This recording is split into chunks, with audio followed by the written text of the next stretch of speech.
महाविकास आघाडी विजयी होणार। आज परत जासई किंवा उरण तालुक्यात आम्ही एवढी विकासाची कामं केली का विरोधकांनी जाऊन पाट्या चेक कराव्या। बोलणार का बोलणार, आम्ही दुसरी टीका काय कुणावर करणार नाही।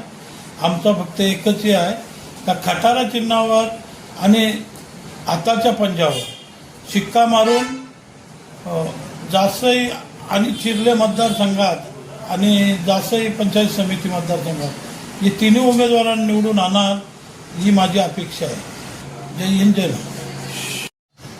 जासई जिल्हा परिषदमधून डॉक्टर मनीष उभे आहेत, काँग्रेसच्या माध्यमातून त्यांना उभे केलेत आणि शेतकरी कामगार पक्षाच्या माध्यमातून सौ निर्मला नरेश घरत या उभे आहेत। आणि गेले 30 वर्षाचा इतिहास आहे की या भागात लोकांनी एक चांगली व्यक्ती आणि विकास करणारी व्यक्ती म्हणून नरेश घरत यांच्याकडे पाहिलेलं आहे।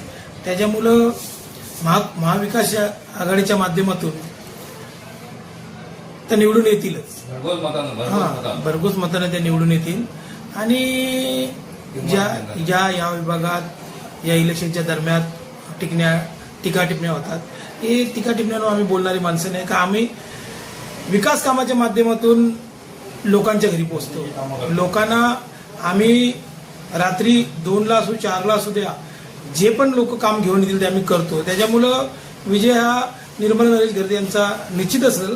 त्याच्यानंतर जिल्हा परिषदचे डॉक्टर मनीष आहेत यांचाही विजय असेल, कारण या विभागात या जिल्हा परिषदमध्ये जी विकास कामं झालेली आहेत त्याच्यामुळं जनतेला भाग पडतोय की चांगली व्यक्ती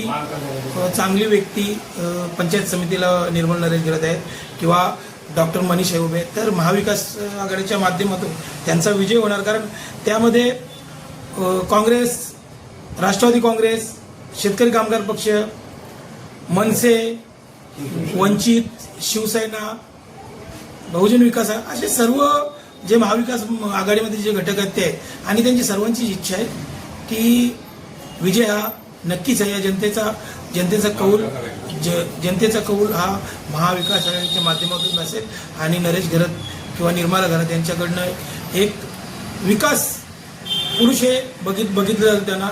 त्याच्यामुळं विजय हा नक्कीच निर्मला नरेश घरत आणि डॉक्टर मनीष पाटील यांचा होईल, कारण मनीष पाटील ही चांगली व्यक्ती आहे।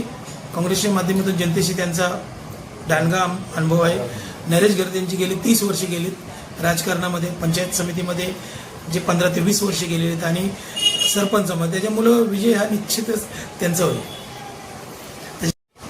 जास्तीत जास्त मतांनी हे नाही तर भरघोस मतांनी नरेश घरत यांच्याकडे किंवा निर्मला घरत यांच्याकडे किंवा डॉक्टर मनीष यांच्याकडे बघा आणि चांगला विजय करून चांगल्या विकास कामांना हातबल लावा तुम्ही, हीच माझी जनतेला विनंती आहे।